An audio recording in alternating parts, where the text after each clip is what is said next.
Hello, this is Adam, the baby gear expert and car seat technician with infant, toddler, youth, and the pump station and nursery. And in today's video, we're going to talk about the Evenflo 360 Revolve and how to install it. Now remember, one installation is not going to be the same install in every vehicle. So before you begin, make sure to check the manual of the car seat and of your vehicle so that you know you're doing everything correctly. Let's get started. So before we're able to install the Evenflo, we first need to remove the chair from the shell. To rotate the car seat, there's a gray tab on the top of either side of the car seat. You're gonna lift up the gray tab and you're gonna rotate. On the front of the chair, there's a red arrow. There's also a white arrow, and you wanna make sure you line it up with the white arrow on the actual base itself. Once those arrows are lined up, you're able to remove the car seat from the base. Now that the car seat is off of the base, we can begin the installation. The first thing we want to do is we want to release the top tether from the base and throw it into the trunk. In my car, the Prius C, the anchor point is actually in the trunk directly behind the vehicle seat. So we're going to loosen it up. There's a gray button right where the tether is. Push the gray button, pull the strap away, and that'll loosen it up. We can disconnect the top tether. In my vehicle, the headrest does slide up, so that way the tether can go underneath the headrest and into the trunk. And we just want to get the tether out of the way now. We'll attach it and tighten it at the very end. Now that our tether is in the trunk, we can release the latch system. First, we're going to open up the tension door, push the gray button. The door is going to open.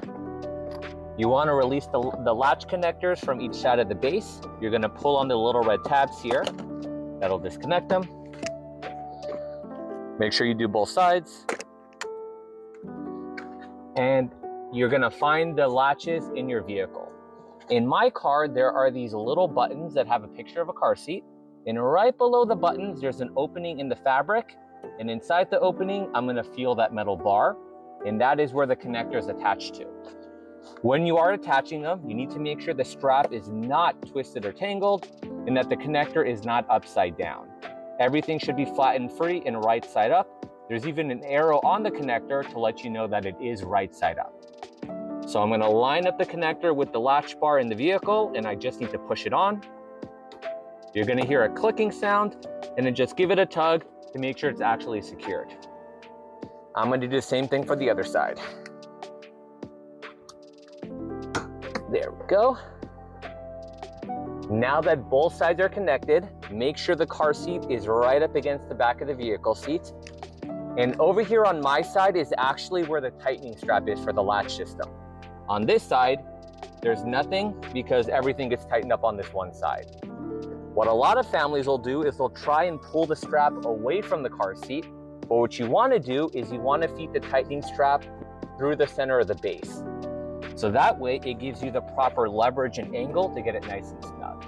So you're going to slowly rock the chair from side to side as you're pulling on the tightening strap. Whenever you feel like it's tight enough and you've gotten rid of all the loose slack, you're going to close the tension door and you're going to push it all the way down. When you push it all the way down, the tension door should lock and the window here should turn green.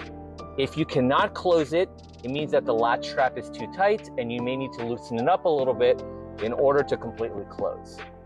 With one hand, grab the car seat from either side of the, and all you're looking for is an inch of movement.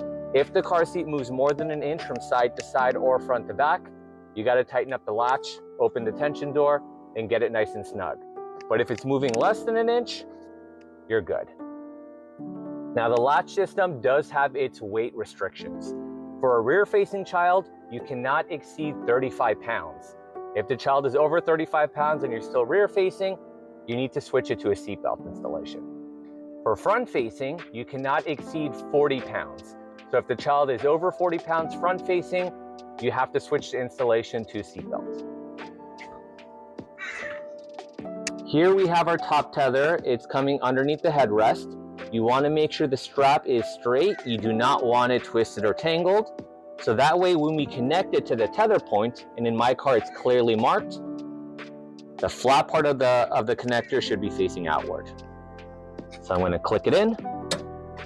I'm going to pull on the strap to tighten it. And you want to get rid of as much of the slack as possible. Now that our base is completely secured correctly to the vehicle, we can put the car seat back onto the shell. So just like when we removed it, you want to make sure you line up the arrow on the car seat with one of the arrows on the base. If the child is under 2 years old, you want to still be rear facing. So you're going to rotate the car seat to the rear facing position. There is a leveling device on both sides of the chair here. You want to make sure that the black ball is within the correct range. So there's black and white. If the child is under 20 pounds, you have to make sure that the black ball is somewhere in the white. If the child is over 20 pounds, you need to make sure that the black ball is in the black range there.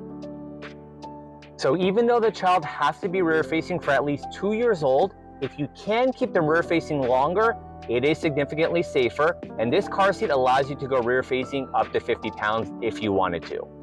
When you are ready to legally go front facing, the car seat does have to first be at the most reclined option. So I'm going to do that.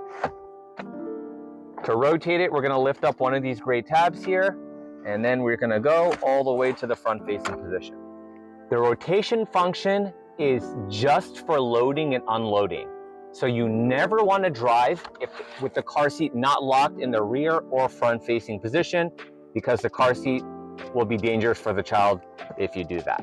So always follow the rules of the car seat. Children under 2 should be rear facing, and once they're over 2, if you are doing front facing, then that's okay. Thanks for watching the video. Don't forget to follow, like, and subscribe to support the channel. We'll see you next time.